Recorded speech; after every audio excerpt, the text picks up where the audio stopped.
So we just had the K Chung radio show, 16:30 a.m. We just Inspirado Projecto just played. We're here with Brian DeVille. This is the after show. Sometimes I do this before and or after the show. So we just realized at the same time. Yes, sometimes at the same time. I did try that once, and I realized that someone called me. See, that's the thing. That's the hiccup in this thing. Ideally, Anchor will have that wrinkle ironed out, whereas if someone calls you or texts you, it doesn't shut down your podcast in the middle of recording it. So I thought, I'm like, oh, yeah. So I had a show. It was so funny. I had Periscope going. I had the K-Chung thing going, and I had Anchor going. And I'm like, this is great. The first triple simulcast thing I've ever done. And then someone called me, and I was like, and off went the podcast. So, having said that, before we get interrupted, there was a couple of things here that we were just talking about that we didn't get. We forgot to. We meant to mention on the radio show. So, what were those little elements that you were just talking about? Oh yeah, for one, I'm resurrecting my record label, Hollow Wood World, and so as a label and distro, because we've previously done vinyl records for the band Moira Scar, who's now I think on their 5th vinyl record, which is great for them. Cool. So it shows you how long that's been. Wow. And I'm just gonna take it this slow, but I'm doing compilations. I think it's probably the best approach. And I'm doing limited runs, and I'm doing it with special care and attention and diversity to the things that I'm working on. And I have a Bandcamp page for it too. Like, this thing just went up, I think this morning or something. And it's hollowwoodworld.bandcamp.com. And find it, you can find it right there. That's what it looks great. like. If you're home right now, you're like interacting, you're interactive and like, oh, that's great also with Kurt here. That's great. Wow, man. That's so exciting. That's so very exciting that you're and now you're on your way to go distribute some CDs at some are they CDs or vinyls? These ones are CDs. So we did a mixed CD for a gallery installation for artist Adrian De Quiros, and we did them in a limited run, and we did it especially for sale at the show as a way to be the soundtrack to the art gallery. And this was back in November, so now that it's been an appropriate amount of time since then, now it's being distributed. Oh, that's great. Publicly. Oh, that's so kick-ass. That's so great. And what are some of these record stores that you're going to approach today in the Hollyweird area? Where are you going to, or in the Hollowwood area, as it were? Where will you be going? Just in case anyone's out here and they want to stop by and check it out. Stop by and yeah, if they happen to be Hollywood residents and they want to go there and see your Hollywood CDs. residents, yeah. I'll have some. There's some at Amoeba already, so that one is already available. Oh my God, that's awesome! What'd you do? Just walk in there and ask them to put it up? I just walked in there and threw it on the shelf, and no, we did it like. Oh, you legit. snuck it in there. We did it legit. That's the way to do it. Oh, but sometimes like it depends on the kind of project. Guerrilla is sometimes where it's you might just want to stick it, stick it on the shelf. Dude, that's the way to do it. Because there's really no wrong way to to release something. Yeah, because then someone finds it, they're looking for their Barry Manilow, and then all of a sudden up pops your CD, and they're like, oh my God, what's this? And they're like, this thing looks intriguing. They go up to the cashier, and they're like, yeah, I want to buy this. And they're like, wait a second, we don't have a price tag on that. Either just give us $5 or just take it, you put a cog in the system either way. Yeah, oh yeah, it's great. Leaving those little Easter eggs for people to find them. You give people something to think about. They weren't expecting. It was just another mundane day. Okay, scan the CD. How much it costs? Yeah. All right, and do the transaction. Yeah. Like, wait a minute, what is this thing? Yeah. Oh yeah. So it's always fun to have that reaction, even if you're not there. You know it's happening. Yeah, it's akin to, but a lot more pleasant and more of a positive experience. It's akin to leaving the bag of poop on the doorstep, the fiery bag of poop, and they come out and they step on the bag, okay, and then there's poop on the shoe. So we're gonna get your reaction to this. So this is a great cover. Did you create that? I designed it, but Adrian DeKiddos, whose art gallery event it was, he did the artwork for it. Oh, that's great. But I did the design. It's a black digipack. Incredible. Black inside, black CD. I like how that's hiding in the thing there. That's cool. It's like hiding in the corner. Oh yeah, so he has. Oh God, that's awesome! Piece. It just kind of camouflages into it. So everything. Oh my God, everything here dude. is black. What? The insert. This is crazy, dude. This looks awesome. Thanks. This is an art insert. So this is Adrian DeKiddos' artwork, and there's one of two. There's two different kinds.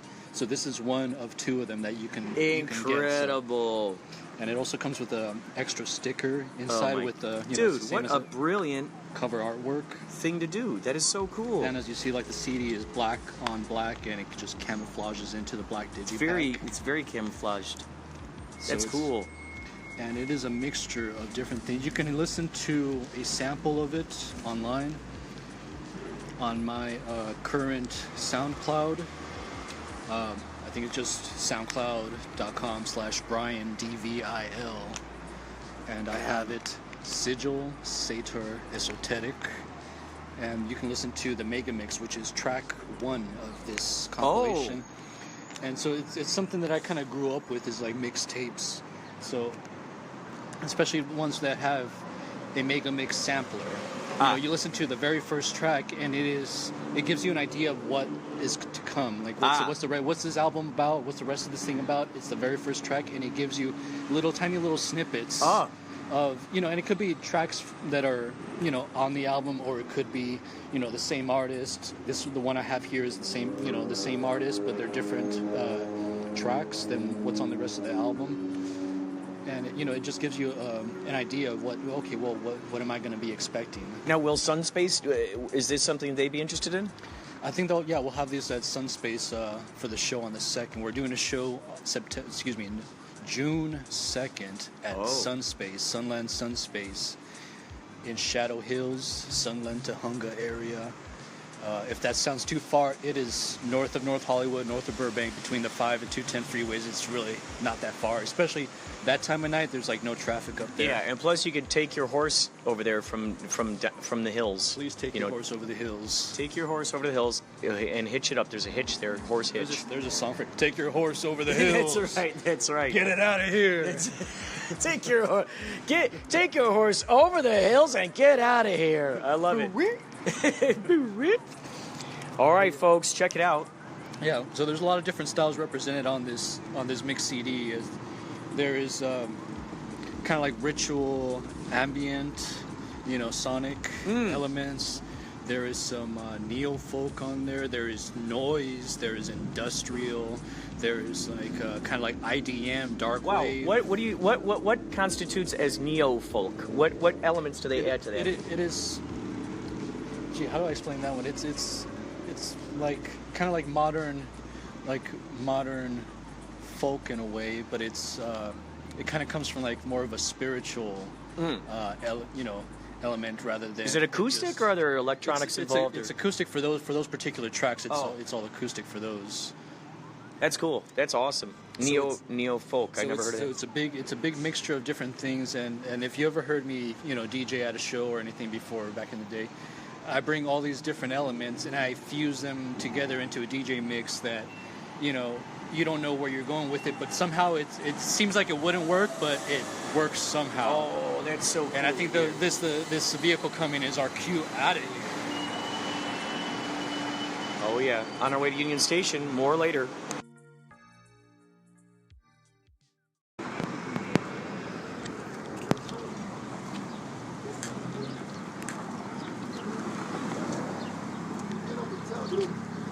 Fuck you, shit, you's a bitch, and you's a sucker, motherfucker. You's a sucker. Fuck the crowd.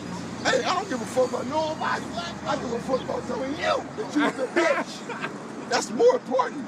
You's a bitch, and you stupid, with a yellow shirt on, acting like a fucking ambassador. Yes, but can I say something? So, no, say nothing. You gotta be Say nothing, this. stupid. Say You're looking nothing. like an idiot. Say I'm nothing. the guy doing my Say job. Nothing. You're I'm dumb. doing my And job. You're in the scene. You're drunk. You're drinking in public. I drink every day. And in you've public. got these people I sitting mean, here videoing I this. think I drink liquor every day in public. And fuck this nigga. He's up there. You should have got arrested a long time ago. Astounding. You heard it here first, folks. We have some of the most intelligent people here in Los Angeles. Some of the most intelligent. Some of these folks you'll see around town, they're called safety ambassadors, and they wear yellow. And so some drunk, homeless kind of dude was busy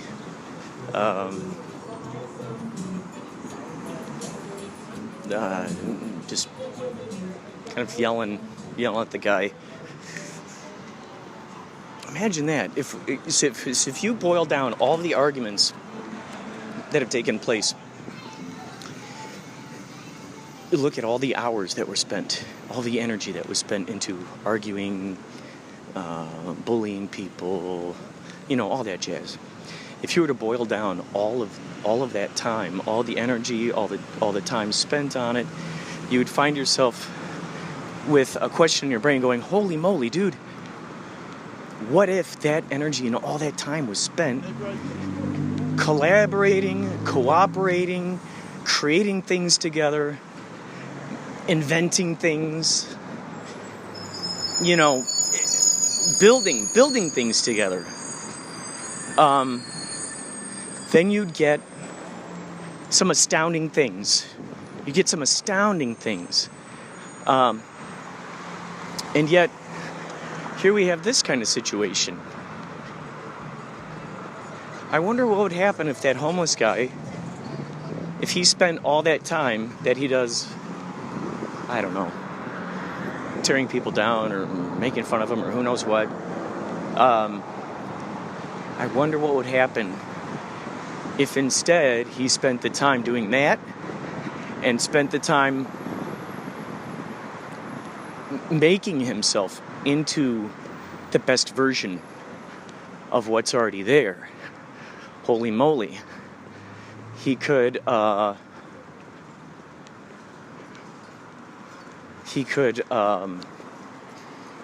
amazing things, I'm sure. Holy moly. Could you imagine? So, there's that.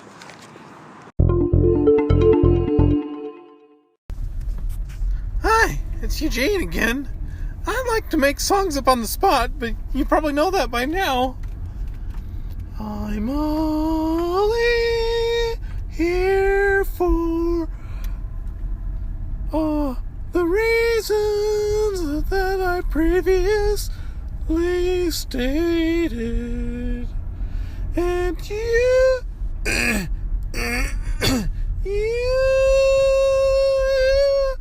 know it. I also have hard metal songs like this. If you like me, I like you. I like you. And you can't change my mind because I like you. Thanks. I love you.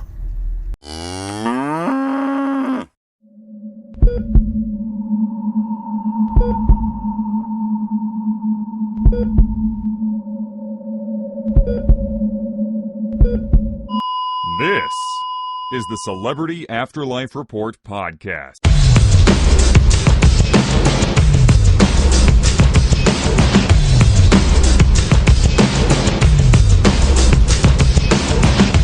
Yo ho ho and a bottle of Diet Pepsi. It's me, the Celebrity Medium, back with another edition of the Celebrity Afterlife Report, the only show anywhere that gives you the up-to-the-minute gossip about all your favorite deceased celebs.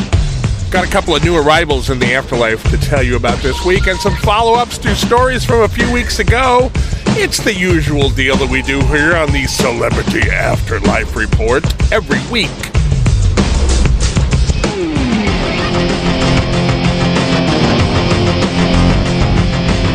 All right, let's start out with a new arrival. Actress Margot Kidder. She was 69 years old. Of course, now she's immortal. Best known as Lois Lane in the Christopher Reeve Superman movies. She was good in that, too. not the kind of actress that I might have cast for it, but she kind of won me over with that. Now, in her real life, she struggled with mental illness, specifically being bipolar, through a lot of her adult life. In fact, she was once found homeless by the police. That's a very, very difficult thing. And in her later years, she got help for it and kind of got healthy. There was a nice crowd on hand for her welcoming ceremony in the next world. And she kind of surprised everybody because, you know, of course, when you transition to the next world, you don't know what's going to happen typically.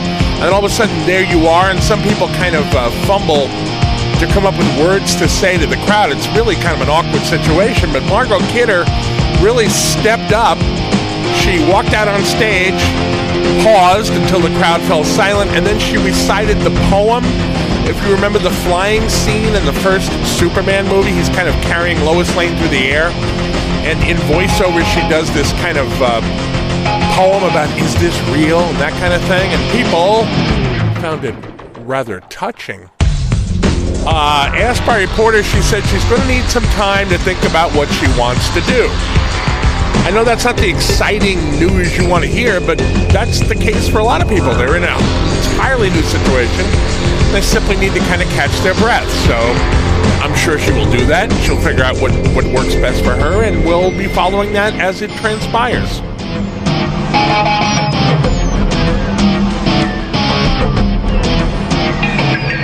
Author and bon vivant Tom Wolfe just arrived in the next world as well. He was a novelist and also a founder of the so-called New Journalism movement. You should look that up if you've never heard of it. It's kind of interesting. Basically, he combined almost elements of fiction with his reportage about real-world events, or let's put it this way, he kind of enhanced his reporting. The movie Bonfire of the Vanities was based on his book of the same name, very controversial at the time when it came out. One of his early works was called Mau Mauing the Flack Catchers. I always thought that was a great name. I don't even care what it's about. I just like the title Mau Mauing the Flack Catchers. It was about a party at Leonard Bernstein's apartment in New York. Leonard Bernstein was the conductor of the New York Philharmonic, a very liberal person and a socialite on the New York scene.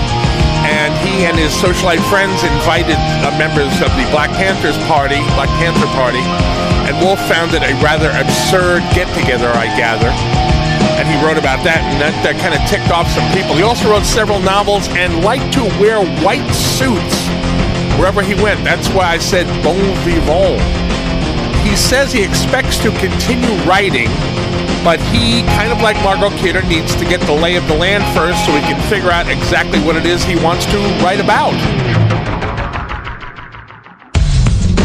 Now, I told you, I believe it was last week, that Steve Jobs and Walt Disney seemingly have patched up their feud. They were at odds for months over the direction of Mediopolis, the town that used to be called Trump City, that they took over, and they had a falling out over what to do with it.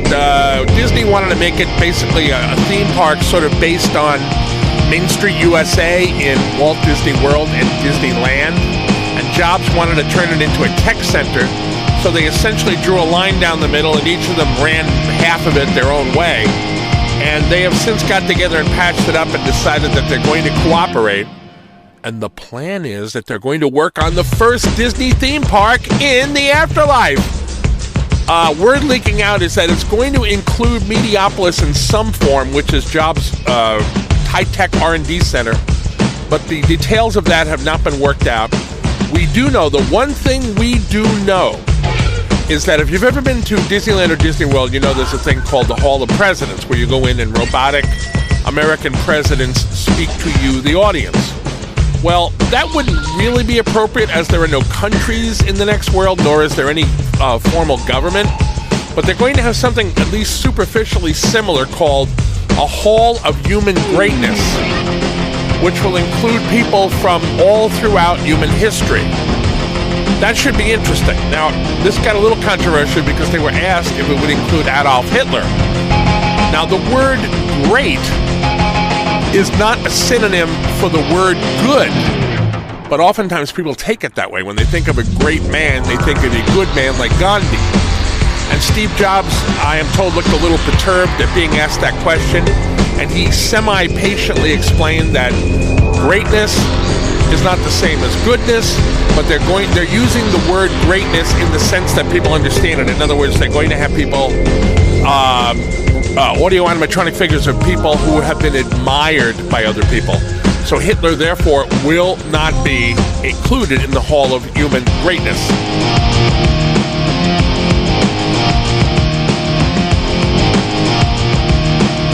Vern Troyer, most famous as Mini-Me from the Austin Powers movies, says he is not going to go back into show business, at least in the short term.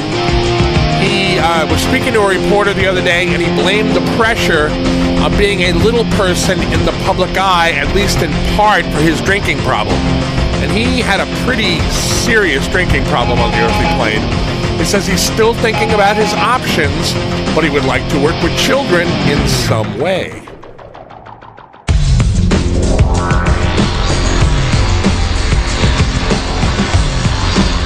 And I think with that, we got through that one kind of quickly, didn't we? That's okay. We got everything in we wanted to say, or why am I saying we? I guess it's the royal we. It basically comes down to me, doesn't it? All right, I'll be back next week with more up-to-the-minute gossip about all your favorite deceased celebs. In the interim, can you find it in your heart to inform others in your sphere of influence that the show can be found on iTunes? It can be found in the Google Play Store. It can be found on YouTube. And if you are in the Los Angeles area, you can find it on K-Chung AM 1630, where it airs on Monday afternoons at 1 o'clock as part of a show called Inspirado Projecto Radio. I would appreciate that very much. In the meantime, be good to each other, be good to yourself. Thanks for listening. I am the Celebrity Medium.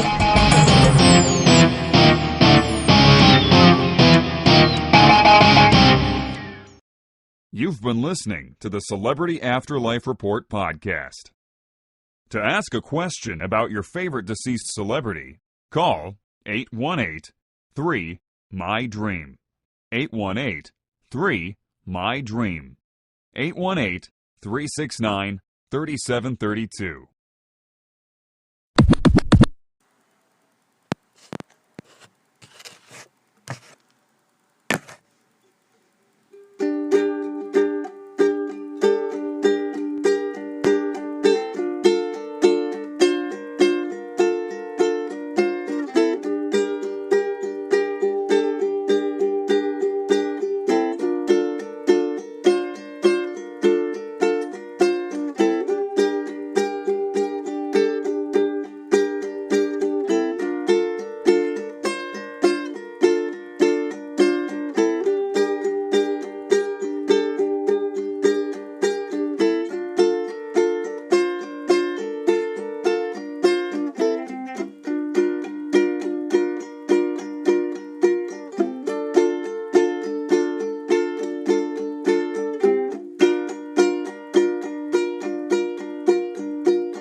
Number 4 of weird places you can find in Los Angeles, California.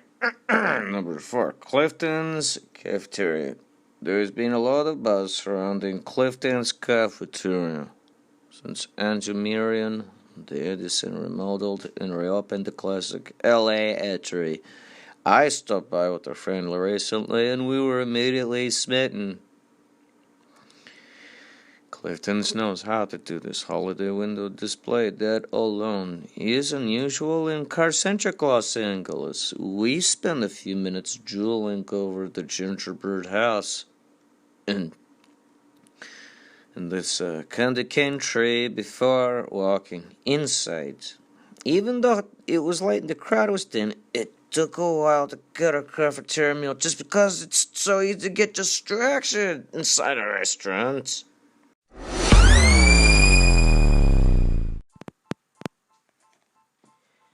Well, good golly gee whiz, thank you so very much for listening to this podcast. Inspirado's the name of it, at least that's what we call it around these parts. Giddy up, giddy up! Thank you for putting your ear to the grindstone and receiving these messages.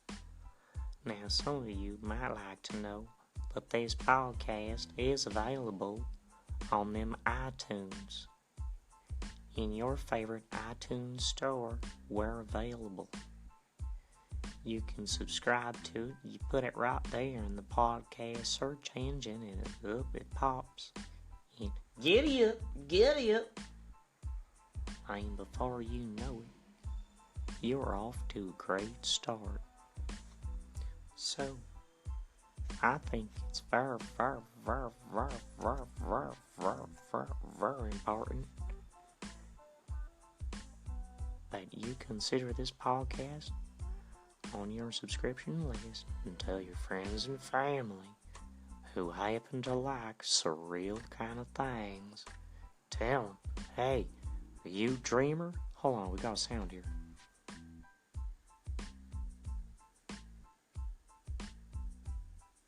Well, my stomach grumbling over there, and I thought it would be pretty darn good to capture that on this here recording device. I thought perhaps that would have been a real good documentation, real good journalism. Ted Koppel knew how to do it, and I think we could all take a cue from him and apply it to our personal knowledge spaces. Okay, I think it's pretty darn important we could let that just sort of infiltrate our mindsets, our belief systems, so ons and so forths. You just go ahead and just let it happen and talk a lot about it, and before you know it, it's out there in the world. People doing it, people talking about it. Take care. Have yourself a very wonderful day, and may you and your horse find lots of apples and shade under the tree, and also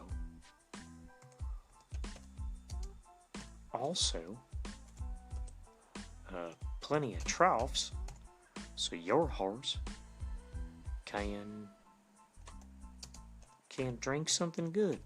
You know, them horses, they need to hydrate as much as you do, right? It's only fair. Okay, get up.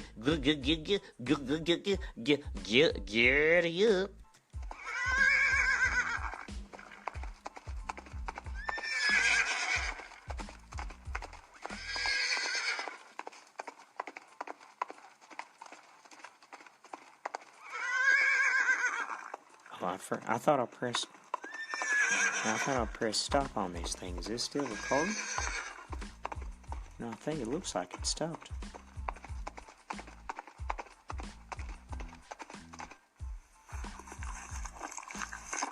There you go. Take a drink of some of that. Oh, it is still recording.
I do believe I see a bobcat eating over there.